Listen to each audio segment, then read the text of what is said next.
you were a couple weeks overdue. Yes. Which is such a mind game. Oh my God. I feel like no one talks about that enough. Like total head.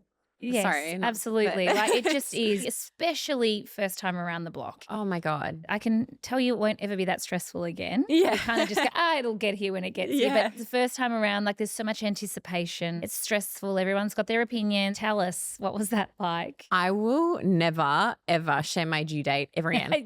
You should never share. This is one thing. If anyone's listening, it should be, when's baby due? May. When in May? Sometime in May.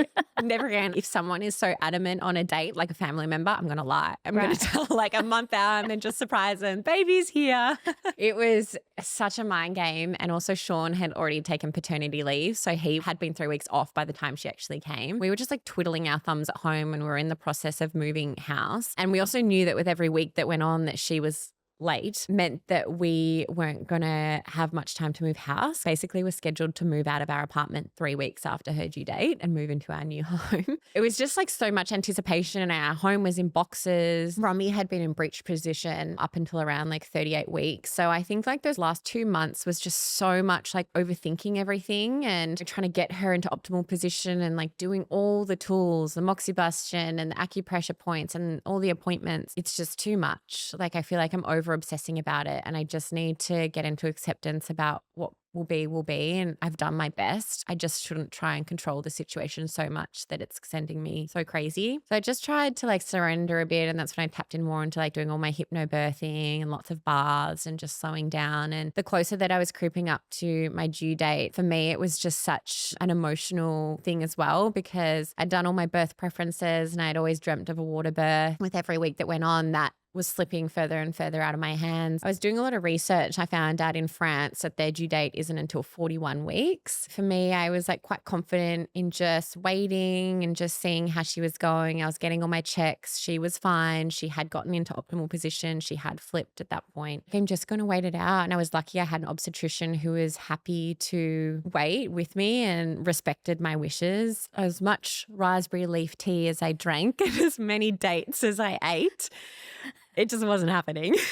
I was 42 weeks and I agreed to an induction. I went in to get a Foley balloon, which I actually had a pleasant experience with. Well, relatively pleasant. I'd heard some horror stories, so I was very nervous. The next morning when I went into hospital, I was actually 6 centimeters dilated. So that shocked me because I didn't realize I had done so much of the work overnight. Things progressed so fast. My OB burst my waters, and within just over 3.5 hours, Romy was with us. It was just the most wildest experience. And although I didn't get my original birth preferences, I knew that I had to stay in a place of surrender and acceptance with it. And I actually look at my birth as so perfect. I never thought that giving birth in like a hospital bed, connected up, getting her heart monitored, I never kind of thought that I would be able to get the same experience out of that I'd wanted, but I did. Like, I just feel like it was still so perfect in its own way. And I was able to bring in all my tools, and I had my doula with me, and Sean like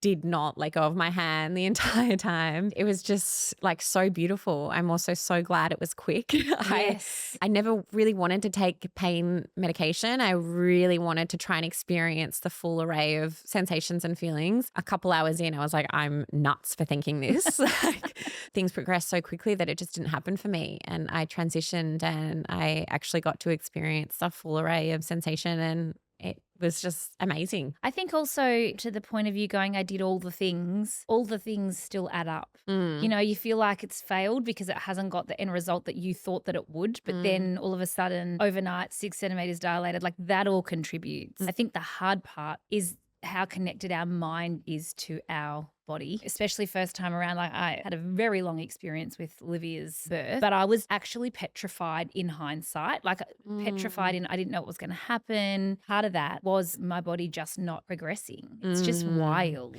It's funny. My best friend's a midwife, and she says she can pretty much tell when someone walks into the birthing suite how their birth is going to go. If they're in a place of fear, she says pretty much 100% of the time they're going to have a slower, harder time. I mean, I think there's definitely a lot of books around this that are quite fascinating, and I only ever actually read one book because I was like, you know what? Everyone can just, Yeah. no, less is more right now. Same. During my pregnancy, I was like, less is more. Totally. And I think there is so much fear around birth. I've never feared it. I've always been very excited by it. It's a weird mind game I've had with myself. I'm aware that there is a lot of fear about it, and it's not surprising because everything in our society, it's fear orientated. You look at the movies and they're like literally screaming their lives out, and your body is made to do it. Just having that innate connection with your body and like knowing that you are so capable because billions of women have done it before us, and it's like you will be okay. So much of that work in pregnancy, I think, is really important to just put your mindset as best as you can into a place that's going to help optimize your birth. Yeah. And then how about your recovery after that? What was that like? My recovery was actually overall pretty good. I'd had an episiotomy at the end, which was something I had in my birth preferences I wanted to avoid. My OB kind of literally waited till the last minute to do it. It was just the last hour or half an hour where Romy just wasn't getting through the final part. And that's why I also think it's important to have someone who can advocate for you at that time. Totally. So whether that's a partner who's across your birth preferences and choices.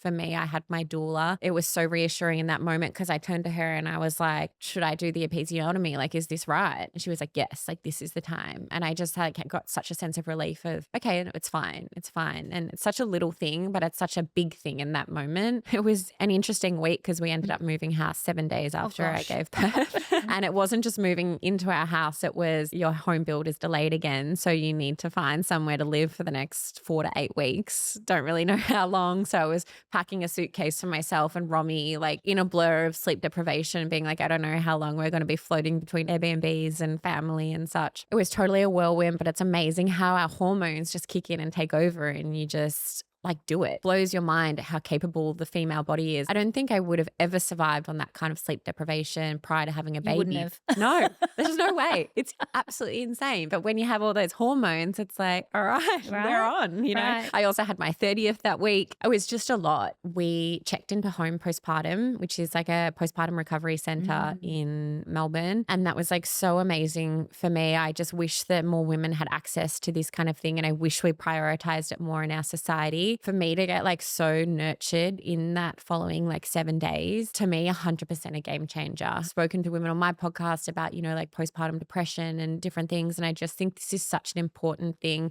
a missing piece of the puzzle that we don't look at as to what can be helping support women in this time, this huge hormonal and life shift. I had midwives and nurses around me 24/7 for that first the second 7 days of Romy's life. I was just able to rest and they gave us postpartum massages. I had like a womb healing massage and just all these things that were so beautiful, plus amazing food that was like catered for me and for postpartum healing. And it was just so special. And there's no doubt that that helped so much with my recovery. And I wish that we could somehow give more women access to. So I think that put me in a really good place for my healing and probably helped me survive that next 2 months that I was continually back and forth and out of homes and houses. But I think the biggest, surprise for me was we talk a lot about, it's basically a 6-week recovery from either vaginal or cesarean, and you should be like ready to go at that point. I had my 6-week check and my OB was like, yep, you're good to go. Episiotomy is healed, all good. It's just